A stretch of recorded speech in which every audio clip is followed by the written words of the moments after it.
डोक्यावर परिणाम झालेल्या व्यक्ती वागतो ना, तशी काहीशी परिस्थिती झाली आहे सध्या ट्रम्प तात्याची। कधी भारतासोबत मैत्रीचे दावे करायचे आणि मग भारतावर टीका करायची। त्यातूनही समाधान नाही झालं तर स्वतःच्या समाधानासाठी काहीतरी घोषणा करायची। 1 ऑगस्ट पासून भारतावर लादलेले टॅरिफ याची कारण आर्थिक नव्हे तर बदला घेण्याच्या दृष्टीने घेतलेला निर्णय असल्याचं दिसून येतं। पहिलं कारण, मोदींनी भर लोकसभेत ट्रम्प यांनी ऑपरेशन सिंदूर थांबवण्यासाठी मध्यस्थी केली नाही हे स्पष्ट केलं। तुम्हाला आठवत असेल तर भारत पाकिस्तान युद्ध कसं माझ्यामुळे थांबलं हे ट्विट करत जगाला दाखवण्याचा प्रयत्न ट्रम्पने केला होता। मात्र लोकसभेत ऑपरेशन सिंदूरवर चर्चा सुरू असताना राहुल गांधींनी पंतप्रधान मोदींना आव्हान दिलं की युद्ध थांबवण्यासाठी कोणाचा फोन आला ते एकदाच स्पष्ट करून टाका। त्यावर पंतप्रधान मोदी म्हणाले, जगातल्या कोणत्याही नेत्याने भारताला ऑपरेशन थांबवण्यासंबंधी म्हटलेलं नाही। त्याच वेळी 9 मे रोजी रात्री अमेरिकेच्या उपराष्ट्रपतींनी मला बोलण्याचा प्रयत्न केला। तासभर ते प्रयत्न करत होते, मात्र माझी सेनेसोबत बैठक सुरू होती। नंतर मी त्यांना फोन केला। त्यांनी मला फोनवर सांगितलं की पाकिस्तान खूप मोठा हल्ला करणार आहे। मी म्हटलो, जर पाकिस्तानचा हा इरादा असेल तर त्यांना हे महाग पडेल। आम्हीही मोठा हल्ला करून उत्तर देऊ, अशी माहिती मोदींनी लोकसभेत दिली।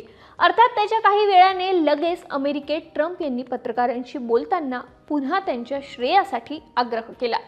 लोकसभेत झालेल्या या चर्चेच्या दुसऱ्याच दिवशी भारतावर 25% आयात शुल्क आणि दंड लावण्याची घोषणा होणं हा योगायोग नसावाच। दुसरं कारण, भारत रशियाकडून मोठ्या प्रमाणात तेल आणि शस्त्र खरेदी करतं। हे थांबवण्यासाठी अमेरिका आणि युरोपियन युनियनकडून भारतावर दबाव टाकला जात होता। भारताने युक्रेन रशिया युद्ध सुरू झाल्यापासून 1.5 लाख कोटी रुपये किमतीचं तेल रशियाकडून विकत घेतलं। यावर प्रति बॅरल कधी $18 ते $20 तर कधी फक्त $3 पर्यंत सूट मिळवली। भारताचे किती पैसे वाचले असतील याची कल्पना तुम्ही करू शकता। मात्र भारत रशियाकडून तेल खरेदी थांबवणार असल्याचं ट्रम्प यांच्या कानावर आलं। मात्र भारतीय तेल कंपन्यांची रशियाकडून तेल खरेदी चालूच असल्याची माहिती आहे। तिसरं कारण, अमेरिकेच्या व्यापार करारामागे अजून एक उद्देश होता, भारताच्या शेती, डेअरी आणि लघु उद्योग क्षेत्रात शिरकाव करणं। भारताला जबरदस्तीने मांसाहारी दूध आणि जेनेटिक बियाणं वापरायला लावणं हा त्यांच्या कराराचा भाग होता। भारताने ही भूमिका साफ नाकारली। भारत म्हणाला, देश हिताचा करार असेल तरच मान्य करू। अमेरिकेने 9 जुलैपर्यंतचा वेळ दिला होता, पण वाणिज्य मंत्री पियुष गोयल यांनी स्पष्ट सांगितलं, आपण कोणत्याही दबावाला घाबरणार नाही। त्या डेडलाईन नंतर काही दिवस अमेरिकेने टॅरिफ लादला नव्हता, त्यामुळे वाटलं काहीतरी सकारात्मक घडेल, पण शेवटी तसंच झालं नाही।